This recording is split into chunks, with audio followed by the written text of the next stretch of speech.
everyone, welcome back to the Strivers A to Z DAC sheet, and today we'll be solving this question, that is majority element should be greater than n by 2 times. Okay, so now let's read the question quickly. Majority element says that given an array nums of size n, return the majority element. The majority element is the element that appears more than n by 2 times. You may assume that the majority elements already exist in the array. We are given a nums array of size n. So what we have to do is that we have to return the majority element, the element which actually appears more than n by 2 times. So here we have 3 elements and 3 occurs more than maximum times here, right? If we divide, it should be 1.5, so, which is approx 2 here, and therefore 3 which appears 2 times, right?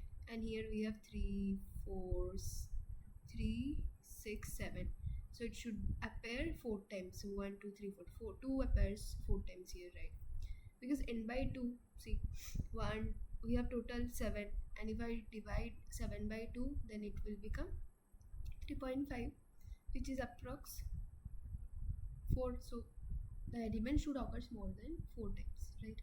So simple, the brute force is very simple. You just use a sort function, right? Just use a sort function, and then I'll sort it from after that. This is the simple way to write. You cannot write, you can even write. So return nums n by 2. This actually doesn't required here. So just sort it and return nums n by 2, and the element at n by 2 will be returned, as simple as that. So the time complexity will be O of n log n, right? Because we are using the sort function.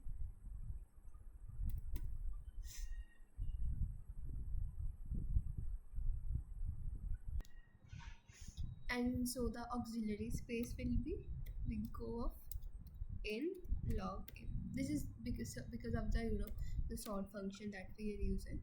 Therefore the time complexity and space complexity both will be same for the sort function, and this is the brute force. Okay, just sort it and then return the element which at nums n by 2, as simple as that. Sorry. Okay, now let's look at the question that is giving us the better approach. Okay, so this is the one which we have done using the better approach. So here I have used hashing. Okay, I have used the hashing technique. So you can see I have taken a map here, right? This will as once again, if I remember, this int will store the elements, original elements, and this int will store the frequency of these elements, right? So here 3 occurs 2 times, so 3 then 2, because 3 is occurring 2 times, and 2 occurs once, to 2 1, like this it will store. And then I am running a for loop which will basically take the frequency of the numbers present in this array, which is mp nums I plus plus, and then again I will iterate through a auto iterate, because auto will be it can iterate anything, whether it's a character, string, numbers, anything. So therefore I've taken a for loop, and which is auto iterating in my map, which is named as mp. And if I dot second, because I need the frequency, right? If I dot second is more than n by 2, which is our given in the question, so return I dot first, return uska first, return that element first, because first this is called first, this int is called first, and this second int is called second. This int is storing the elements present in the array, therefore it will return that first element we need, right? We don't need the frequency, but we have to check the frequency, and then only you can return the element. So return -1, as simple as that. And what will be the time complexity for this? O of n log n, right? And the space will also be O of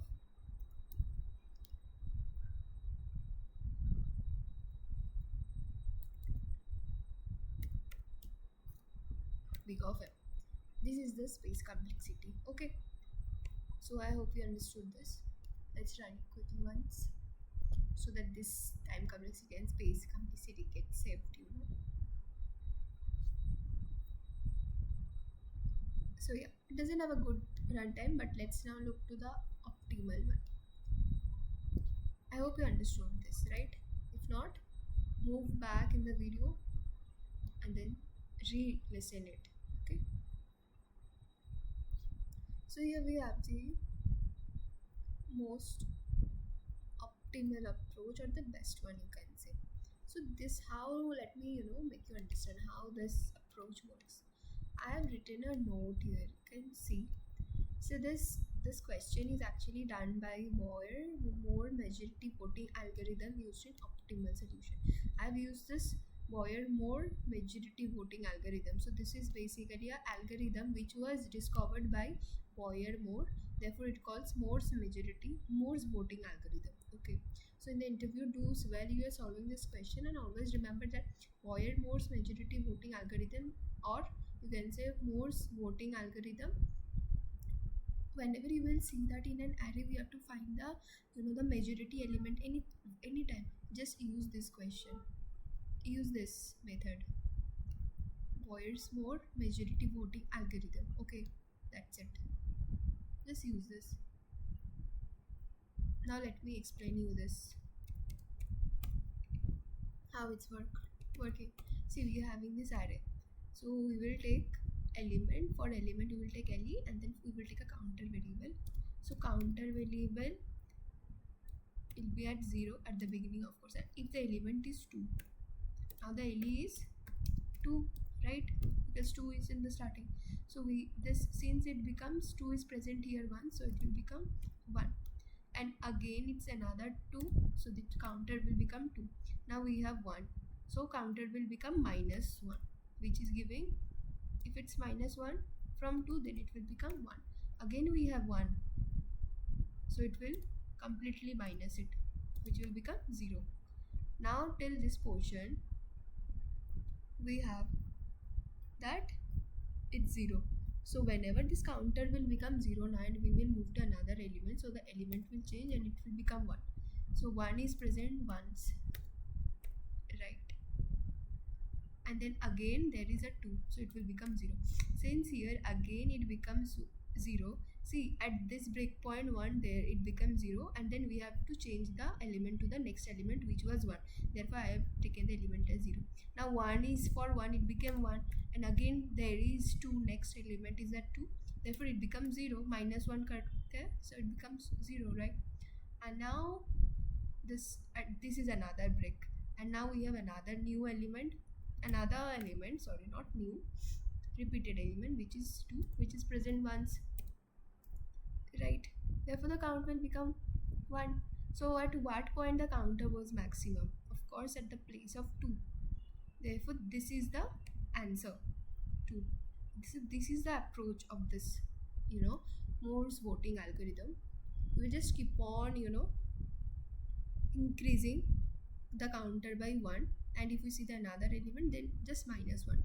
Whenever the counter will become 0, just there will be a breakpoint like here, and the next element will get the next element will become the king or queen, right? Get the element place, and again if this next element comes next element's counter comes to 0, then this king will be changed, replaced with the another next element, right?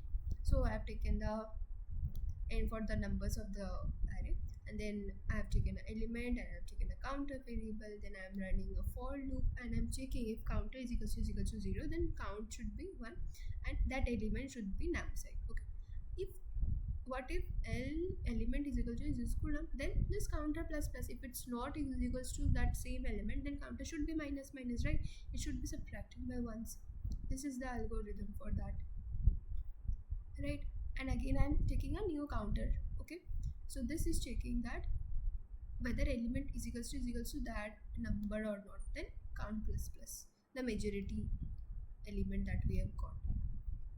Then if counter 1 is more than n by 2 times, then just return element, right? Return -1 for the unnecessary cases, right? So just this function will return the element, as simple as that. So the time complexity for this, we are using two single different for loops which are not under each other. Therefore, this will be of course big of n, and the space complexity will be big of 1 because we're not using any maps or anything to store the data structure, right? To store the arrays, not data structure. So I hope you understood, and yeah, keep learning. Bye.